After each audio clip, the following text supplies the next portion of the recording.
Good morning. ప్రభువైన యేసుక్రీస్తు వారి పరిశుద్ధ నామములో అందరికీ శుభాలు. ఈరోజు మన అనుదినాత్మీయ ఆహారంగా కొరింథీయులకు రాసిన 2వ పత్రిక 5వ అధ్యాయము 16వ వచనాన్ని ధ్యానించుకుందాం. కావున ఇక మీదట మేము శరీర రీతిగా ఎవనినైనను ఎరుగము. మేము క్రీస్తును శరీర రీతిగా ఎరిగి ఉండినను ఇక మీదట ఆయనను అలాగూ ఎరుగము.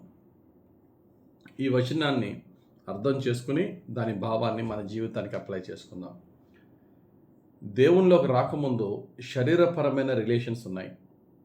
నేను దేవునిలోకి వచ్చిన తర్వాత, దేవుని యందు విశ్వాసంలో ఉంచిన తర్వాత ఆత్మపరమైనటువంటి సంబంధాలతోనే నేను నేను ప్రతి ఒక్కరితోనూ కలిసి ఉంటున్నానని పౌలు చెప్తున్నారు.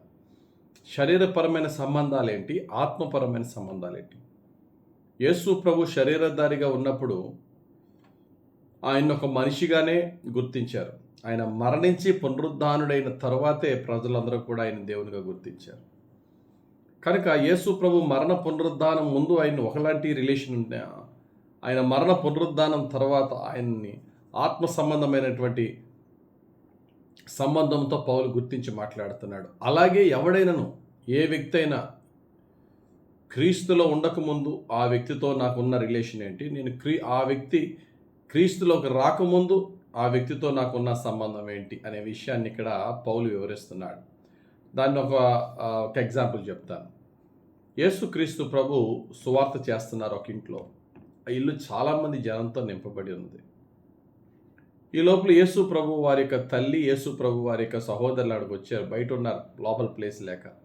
నీ తల్లి, నీ సహోదరులు వచ్చారన్నప్పుడు యేసు ప్రభు రిప్లై ఏంటంటే, మార్కు సువార్త 3వ అధ్యాయం 33వ వచనం నుంచి చదువుతున్నాను. ఆయన నా తల్లి, నా సహోదరులు ఎవరని తన చుట్టూ కూర్చున్న వారిని కలయచూచి, ఇదిగో నా తల్లియు నా సహోదరులను దేవుని చిత్తము చెప్పున జరిగించు వాడే నా సహోదరుడును సహోదరియును తల్లియునని చెప్పాను. ఇక్కడ చదవబడిన వాక్యంలో ఒక న్యూ రిలేషన్ ఇక్కడ యేసు ప్రభు చెప్తున్నాడు.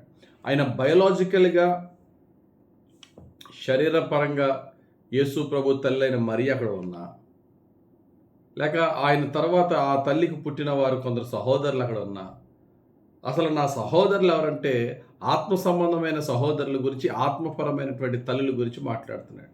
మీరు కాదా దేవుని వాక్య ప్రకారంగా నడిచేవారు నా సహోదరి, నా సహోదరులు అని ఇక్కడ చెప్తున్నాడు. కాబట్టి మనం అందరి రిలేషన్ ఏమై ఉన్నదంటే, మనలో బంధువులు ఉండొచ్చు, మనలో రక్త సంబంధులు ఉండొచ్చు, తోబుట్టువులు ఉండొచ్చు. కానీ మనం క్రీస్తులోకి వచ్చిన తర్వాత ఆ తోబుట్టువులు, రక్త సంబంధులు ఈ రిలేషన్ కంటే మించిన క్రీస్తు రక్తములో relation. We are brothers and sisters in Christ. మధ్యలో మనకి నా కులమా, నా రక్తమా, నా బంధుత్వమా కాదు. క్రీస్తులో నా సహోదరుడు, క్రీస్తులో నా సహోదరి, ఆ వ్యక్తి ఎక్కువ అవ్వాలి. ఆ వ్యక్తే రక్త సంబంధం కన్నా గొప్ప వ్యక్తిగా క్రీస్తులో మనము ఎంచాలి అనే సత్యాన్ని ఇక్కడ మనం గుర్తించాలి. మరొక చోట పౌలు భక్తుడు అంటారు, ఇక్కడ యాకోబు భక్తుడు అంటారు, ఎదట వారిని నువ్వు ట్రీట్ చేసేటప్పుడు వాళ్ళు నీ రక్త సంబంధులా కాదా అని కాదు, క్రీస్తులో ఏమై ఉన్నారని చూడు. ఎదట వాళ్ళు నువ్వు ట్రీట్ చేసేటప్పుడు చర్చికి వచ్చిన వారిలో వారి సోషల్ స్టేటస్ ఏంటి, ఫైనాన్షియల్ స్టేటస్ ఏంటి, వారికి సమాజంలో వారి యొక్క గుర్తింపు ఎంత అని బయట చూడొచ్చేమో. కానీ వన్స్ చర్చ్లో మన రిలేషన్ ఎలా ఉండాలి అంటే, వారి యొక్క ఫైనాన్షియల్ స్టేటస్ని బట్టి వారు ఆర్థికంగా ఉన్నవారా తక్కువ వారా అని చూడకుండా సమానంగా చూడు, మోమాటం లేకుండా చూడు. We are just brothers and sisters in Christ. క్రీస్తులో సహోదరులు తప్ప అందులో గొప్ప తక్కువ అని ఏమీ లేదంటాడు. చదువుదామా? యాకోబు గ్రంథం 2వ అధ్యాయం 1వ వచనం నుండి. నా సహోదరులారా, మహిమాస్వరూపియగు మన ప్రభువైన యేసు క్రీస్తుని గూర్చిన విశ్వాస విషయంలో మోమాటము గలవారమై ఉండకుడి. ఏ మాత్రం మొహమాటం వద్దు. ఏ విషయంలో మొహమాటమాట? ఎలయనగా బంగారు ఉంగరము పెట్టుకుని ప్రశస్త వస్త్రములు ధరించుకొని ఒకడు మీ సమాజ మందిరంలోకి వచ్చినప్పుడు మురికి బట్టలు కట్టుకొని నా దరిద్రుడును లోపలికి వచ్చిన ఎడల, ఇద్దరు ఒకేసారి వచ్చారు.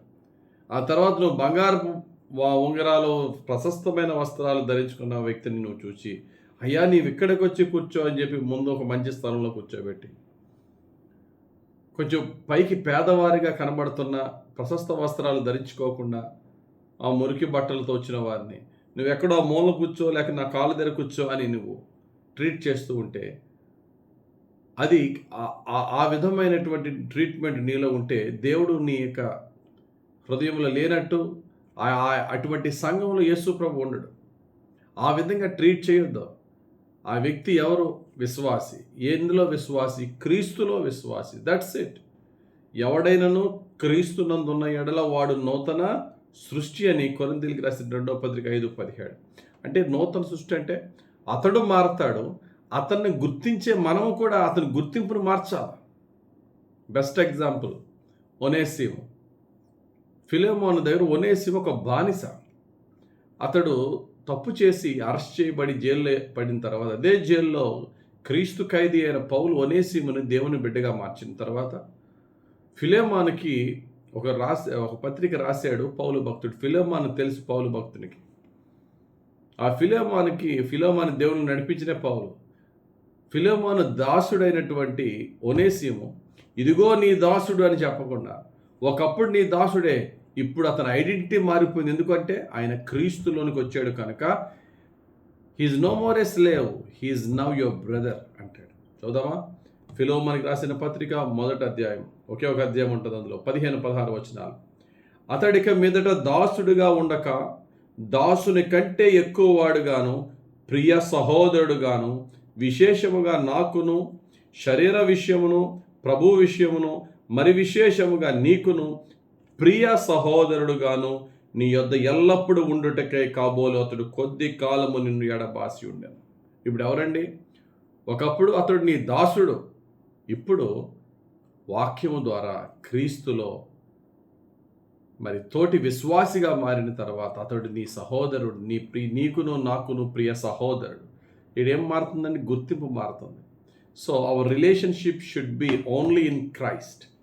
క్రీస్తులోనే మన యొక్క సంబంధం ఉండాలి. కానీ క్రీస్తులోకి రాకముందు కులాన్ని చూడొచ్చు, రక్త సంబంధాన్ని చూడొచ్చు, వాళ్ళ యొక్క ఆర్థిక స్థితిగతులను బట్టో, వాళ్ళ యొక్క విద్యను బట్టో, వాళ్ళ యొక్క ఉద్యోగాన్ని బట్టో మనం గౌరవవచ్చు. ఇప్పుడు క్రీస్తులో ఉన్నప్పుడు మనం అందరము ప్రియమైన సహోదరి సహోదరుల వలె ఏ విధమైన స్టేటస్లో చూడకుండా మనము ఒకరిని ఒకరు ప్రేమించుకుని గౌరవించుకునే వారమై ఉండాలి అనేది ఈ వాక్యానికి అర్థం. ఏంటది?